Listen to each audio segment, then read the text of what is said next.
नमस्कार बच्चों, मैं ऋषि और एक बार फिर से आप सभी का बहुत बहुत स्वागत करता हूं आपके अपने यूट्यूब चैनल टफ एजुकेशन में। तो बच्चों, आज की इस सीरीज में हम लोग अपना सैंपल पेपर 4 का सेकेंड पार्ट लेके आए हैं, जिसमें हम लोग शॉर्ट आंसर्स को डिस्कस करेंगे। तो चलिए बच्चों, वीडियो को स्टार्ट करते हैं। तो बच्चों, ये रहा हमारा सैंपल पेपर 4 और हम जा करके शॉर्ट आंसर्स निकालते हैं हमारा।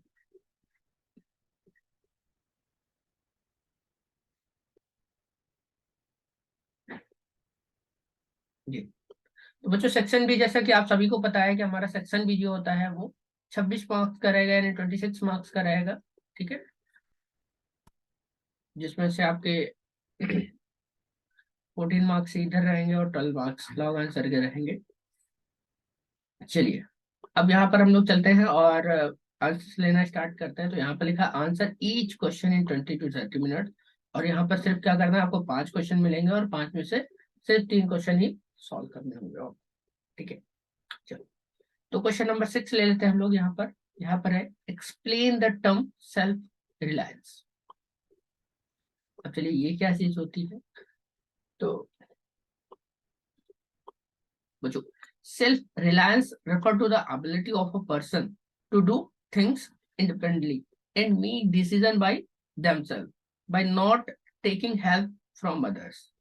तो बच्चों, सेल्फ रिलायंस का मतलब होता है कि एक ऐसे पर्सन जिनके अंदर ऐसी एबिलिटी होती है कि वो अपना काम जो है अपनी मर्जी की तरह कर सके, किसी की भी उनको जरूरत ना हो, किसी अपने डिसीजंस खुद ले सके, वो अपने डिसीजंस लेने के लिए किसी से राय ना लेते हो।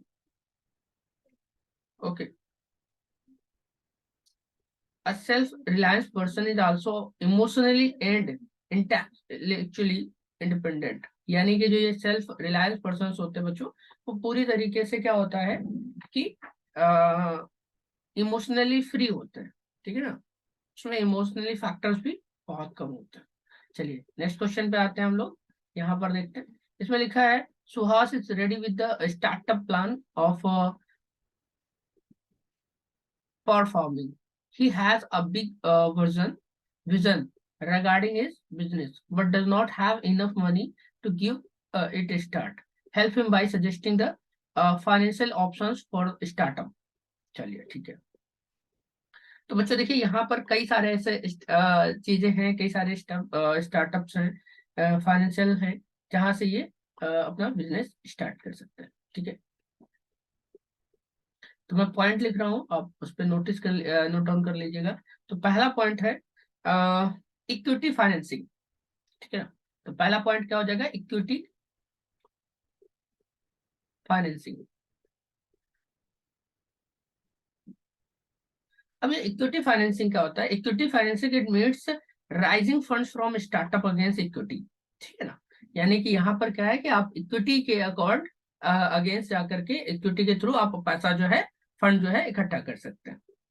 ठीक है ना, the financer become co-owner of the startup with some percentage of share. यहाँ पर क्या होता है कि जैसे मान लीजिए कि आपका जो बिजनेस है, ठीक है ना, 100% जो है इसमें, तो आप क्या कर सकते हैं कि उसमें से कुछ भागीदारी लाइक 20%, 10%, 5% जो है किसी के साथ शेयर कर सकते हैं।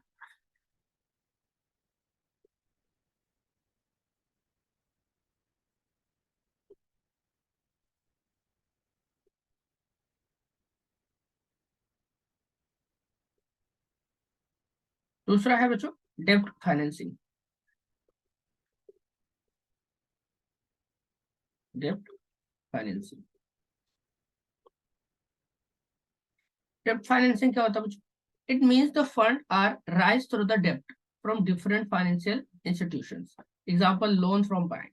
ठीक है ना, तो डेब्ट फाइनेंसिंग का मतलब है आप किसी से पैसा ले लेते हो उधार, अपने परसेंटेज शेयर नहीं करते लेकिन किसी से पैसा उधार ले लेते हैं, लाइक लोन ले लेते हैं। ठीक है ना, इस तरीके से आप, तो उसको हम लोग डेब्ट फाइनेंसिंग बोलते हैं। थर्ड बच्चा आ जाता है गवर्नमेंट ग्रांट एंड सपोर्ट। ठीक है ना, यानी कि आजकल व्यापार के लिए गवर्नमेंट काफी सारा पैसा या कई सारी गवर्नमेंट स्कीम चल रही है, तो वहां से आप जा करके कुछ पैसा ले सकते हो। तो गवर्नमेंट, यहाँ पे लिखेंगे government grant and support. Okay, तो ये क्या होता है? If the owner is ready to the maximum fund then he can go for grant and loans available through the different government schemes, example startup India. ठीक है ना? तो government के थ्रू कई सारे आपके स्कीम चलते रहते हैं, उसके थ्रू जा करके वो लोन ले सकता है। तो क्वेश्चन नंबर 8 ले लेते हैं हम लोग। यहाँ पर क्वेश्चन नंबर 8 है, Shree has been facing problem with his PC for the last few month, every time he goes for technicians and suggest that he should maintain his PC properly. What are the takes that are carried out from the computer's maintenance? चलिए इसका भी answer हम लोग ले लेते हैं। तो बच्चों यहाँ पर कहा जा रहा है कि कंप्यूटर मेंटेनेंस पे कौन कौन से टास्क आते हैं। तो computer maintenance refer to the task perform to the keep the computer in a good working state. Okay, तो कहने का मतलब क्या है कि कंप्यूटर मेंटेनेंस का मतलब है कि ऐसे काम जिससे आप अपने कंप्यूटर को बहुत अच्छी तरीके से मेंटेन करके रख सकते हैं। तो इसके कुछ टास्क हैं बच्चों, 2-3 टास्क हम डिस्कस करने वाले हैं। ठीक है, तो पहला टास्क ले लेते हैं हम लोग। Wait a minute. तो पहला टास्क है हमारा फिजिकल क्लीनिंग।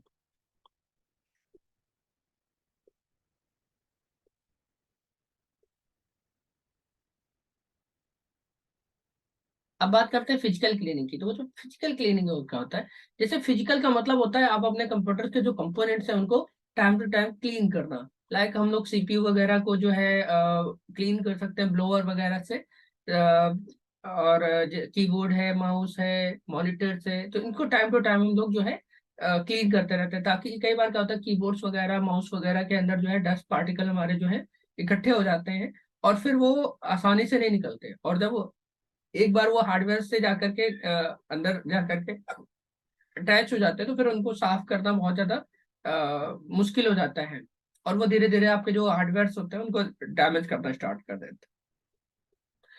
अब बात करते हैं बच्चों दूसरी की, यहाँ पर आ जाता है इंटरनल क्लीनिंग।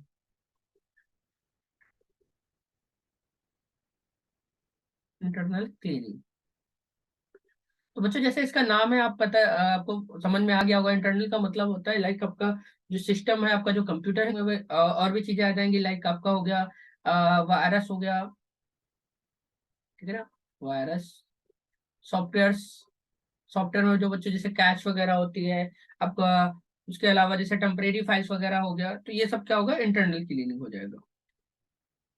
ठीक है ना? और उसके बाद थर्ड है कि बैकअप एंड अपडेट सॉफ्टवेयर। ठीक है, तो ये तो बहुत जरूरी है बच्चों। अगर आप बैकअप नहीं लेते हैं तो, और अपडेट नहीं करते हैं सिस्टम को, तो सिस्टम को पता ही नहीं चलेगा कि कब कौन सा वायरस एंटर कर रहा है। ठीक है, तो आप जो है अपने सिस्टम को टाइम टू टाइम अपडेट करते रहिए और उसका बैकअप लेते रहिए। Backup and update regularly. Okay, ये 3 पॉइंट हो गए। चलिए क्वेश्चन नंबर 9 है हमारा, 9 ले लेते हैं। Explain the relationship between self regulation and goal setting. चलिए बहुत अच्छी बात है। तो यहाँ पर बच्चों क्या होता है, self regulation is the ability to control one behaviour, emotion and thoughts to achieve some goals. ठीक है ना? तो सेल्फ रेगुलेशन में हम क्या करते हैं, हम अपने या किसी दूसरे व्यक्ति की जो है बिहेवियर, इमोशन और थॉट्स को कंट्रोल करते हैं ताकि वो कुछ गोल जो है उसका वो अचीव कर पाए।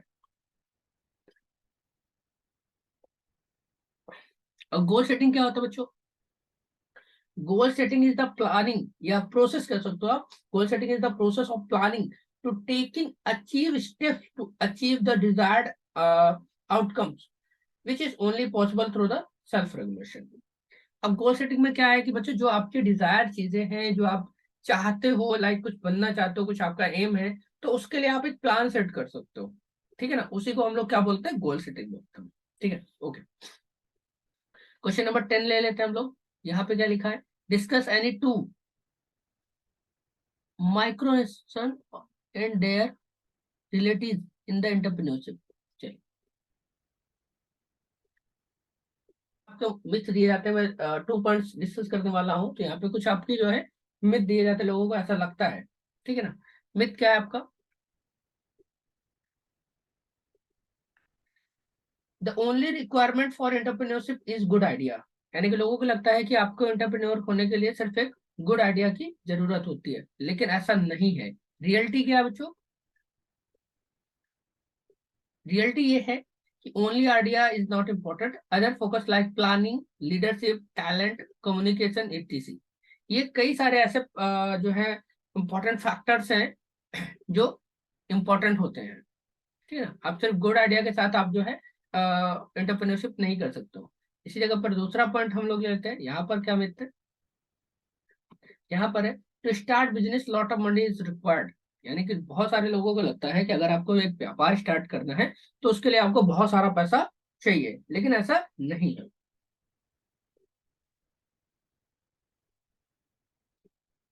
रियलिटी रियलिटी क्या है बच्चों इसकी? A certain amount of money depending upon the business is required to initiate it, ठीक है ना। यानी कि आपको क्या है कि कुछ ही अमाउंट की, ज्यादा अमाउंट की जरूरत नहीं होती, कुछ ही अमाउंट की जरूरत होती है अपने व्यापार को स्टार्ट करने के लिए। और इसको आप चाहे तो किसी से ले भी सकते हैं, लाइक किसी पर्सन से कुछ पैसा अमाउंट ले लेते हैं, या किसी बैंक से कुछ पैसा उधार ले लेते हैं। तो इस तरीके से आप थोड़ा सा पैसे से अपना व्यापार स्टार्ट कर सकते हो, और उस पर मेहनत करके जो है आप आगे ग्रो कर सकते हैं। चलिए आगे बढ़ते हैं, और यहाँ पर हमारा एम्प्लॉयबिलिटी के स्किल के क्वेश्चन फिनिश होते हैं। अब हम लोग जो है आगे के क्वेश्चन लेंगे।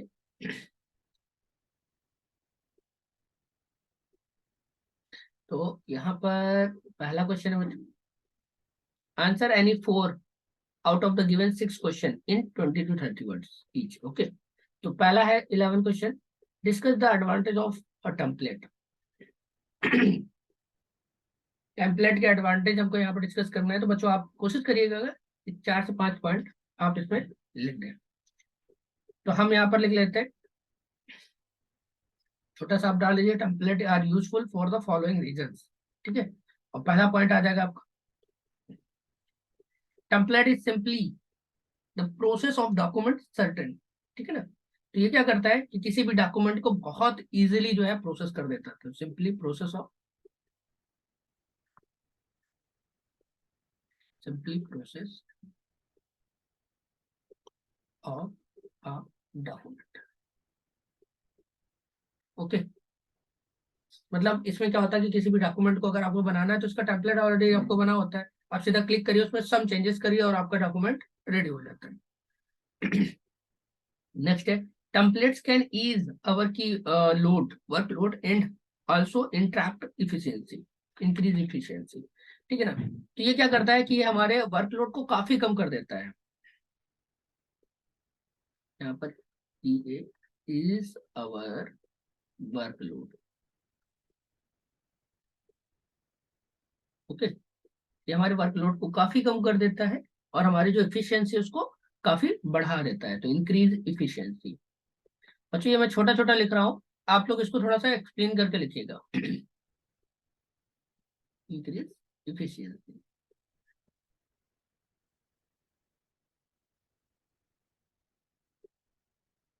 ठीक है। थर्ड पॉइंट है आपका बच्चों, template increase the attention of the audience. तो ये क्या करता है, जो है ऑडियंस की अटेंशन को इंक्रीज कर देता है। Attention, increase the attention of the audience, of the audience,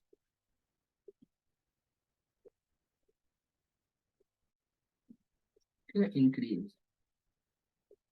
fourth point क्या है, they also help in saving the time and money, ठीक है।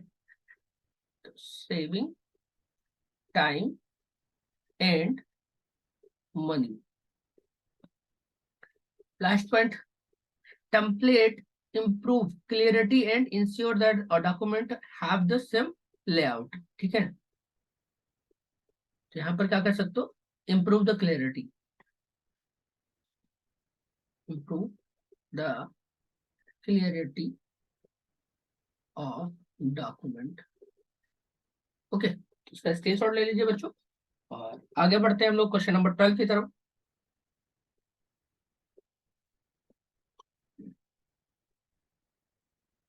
यहाँ पर देखिए क्या गया है, difference between absolute and relative hyperlinks.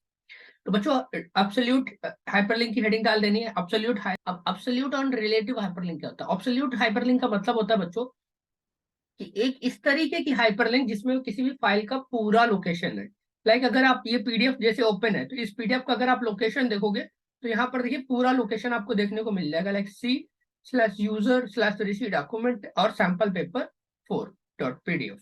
तो ये फाइल का हमारा नाम है और ये पूरी की पूरी लोकेशन है, ठीक है ना। तो ये क्या कहलाएगा, एब्सोल्यूट, जहां पर आपके किसी भी फाइल की पूरी लोकेशन है। लेकिन रिलेटिव में क्या होता है बच्चों, रिलेटिव में आपको आधा लोकेशन दिया जाता है। लाइक अगर हमने यहाँ पर दे दिया C/user/rishi, यानी कि यहाँ तक हमने डेस्कटॉप में दिया, अब इतना हमने दे दिया और ये आपका बाकी छोड़ दिया, तो ये क्या कहलाएगा, रिलेटिव। एब्सोल्यूट में बच्चों पूरी आपको लिंक मिलती है, यानी कि पूरा पाथ का लोकेशन मिल जाता है, लेकिन रिलेटिव में जो है हाफ लोकेशन मिलता है आपके फाइल का। क्वेश्चन नंबर 13 ले लेते हैं बच्चों। यहाँ पर है आपका, what do you understand by relationship in DBMS? How many type of relationship are there? तो बच्चों यहाँ पे देखो, रिलेशनशिप का मतलब होता है कि in a DBMS relationship are defined link that associate two tables through a common field, ठीक है ना। डीबीएमएस में क्या होता है बच्चों कि रिलेशनशिप का मतलब होता है कि आप दो टेबल्स को आपस में कनेक्ट करते हो और उनका डेटा जो है शेयर कर सकते हो। A relationship join the two tables virtually, ठीक है ना, फॉर्मिंग वन लार्ज टेबल, यानी कि कई दो या दो से कई सारी टेबल्स को आप जोड़ करके एक बहुत बड़ी टेबल बना लेते हैं, ठीक है ना। There are 3 type of relationship. यहाँ पर कितने टाइप के रिलेशनशिप है, ओनली 3 टाइप के। और हम लोगों ने क्लास में भी पढ़े हैं। कौन सा, पहला आपका आ जाएगा 1 to 1, 1 to 1, यानी कि यहाँ पर एक टेबल से आप दूसरी टेबल को कनेक्ट करते हैं। दूसरा आपका आ जाएगा 1 to many, यानी एक टेबल को कई सारी टेबल्स में कनेक्ट करेंगे। और फिर आपका आ जाता है many to many। यहाँ पर क्या होता है कि कई सारी टेबल को आप कई सारी टेबल्स के साथ कनेक्ट कर देते हैं। चलिए question number 14, explain the accessibility feature with at least 2 examples. Accessibility feature बच्चों वेब एप्लीकेशन का है। तो accessibility refer to the hardware and software technology that help people with a different type of abilities to use the computer, ठीक है ना। और for example the accessibility feature in MS,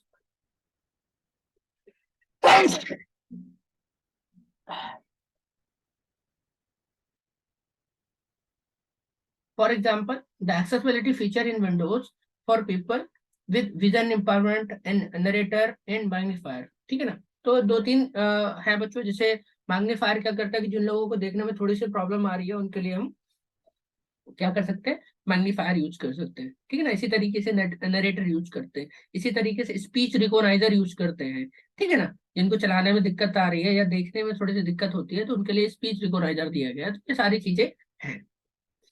next question है difference between man and लैन, ठीक है। चलिए भाई इसको भी देख लेते हैं हम लोग।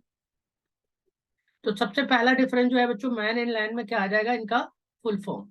सबसे पहले अगर आपसे किसी का डिफरेंस पूछता है, मैन एंड मैन है सॉरी,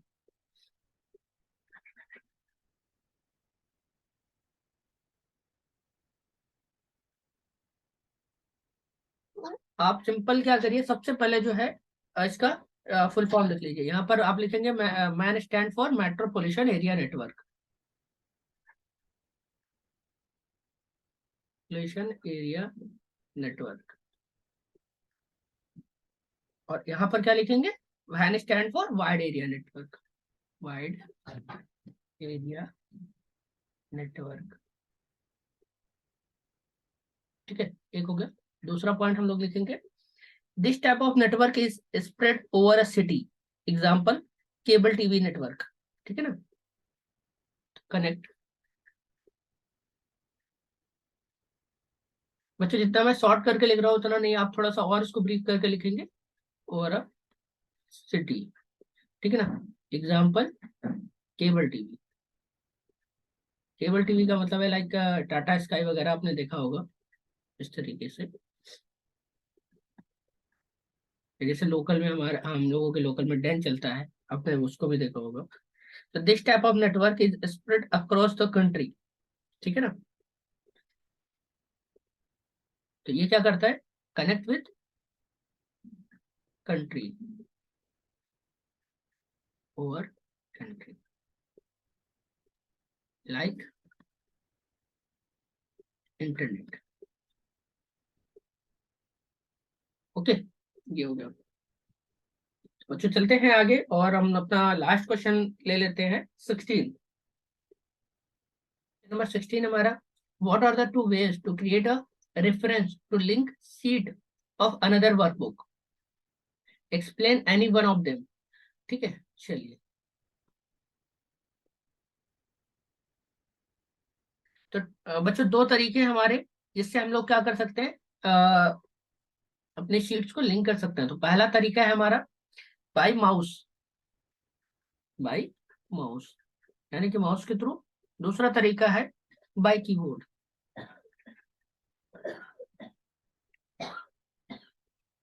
बाय कीबोर्ड। अब यहाँ पर जो है हम लोग कीबोर्ड ले लेते हैं, और अगर आपको माउस का भी जानना है तो आप मैसेज करिएगा, कमेंट कर दीजिएगा, तो मैं इसके बारे में भी एक्सप्लेन कर दूंगा। तो create reference by keyboard, one has to key complete address of the link sheet. ठीक है ना। तो आपको करना क्या है कि आपकी जो वर्कशीट है, वर्कशीट का पूरा एड्रेस आपके पास होना चाहिए। यानी कि जब भी आप कहीं पे वर्कशीट को सेव करते हैं अपने कंप्यूटर में, तो लाइक किस तरीके से आपका उसका एड्रेस बन जाता है, लाइक C/user/desktop, ठीक है ना, स्लैश, अगर इसके अंदर आपके पास कोई फोल्डर है उसमें आपने फाइल रखी हो और फिर उसका फाइल का नेम, लाइक अभी जैसे मैंने पीडीएफ आपको दिखाई थी, तो इसी तरीके से आपका क्या हो जाएगा, एक एड्रेस बन जाएगा। तो आपको करना क्या है, कीबोर्ड से पूरा एड्रेस टाइप करना है जो शेयर कर रहे हैं आप, ठीक है ना। तो लिंक शेयर, ठीक है। The reference consist the three part, यानी कि जो आपका रेफरेंस होगा वो तीन पार्ट कंसिस्ट करता है, पार्ट और फाइल नेम। तो पहले क्या करेगा, पाथ, यानी कि पाथ का मतलब वो पूरा एड्रेस, और एड्रेस के बाद वो फाइल नेम, ठीक है ना, फाइल नेम। और फाइल नेम के बाद क्या हो जाएगा आपका बच्चों, सीट नेम, यानी कि आपने जो है सीट का नाम डाला होगा, लाइक सीट 1 जो बाय डिफॉल्ट रहता है, सीट 1 सीट 2 इस तरीके से। तो पहले क्या चाहिए उसको, पाथ यानी कि वो रास्ता, जगह, और उसके बाद फाइल नेम चाहिए, उसके बाद क्या चाहिए, सीट नेम चाहिए। ओके।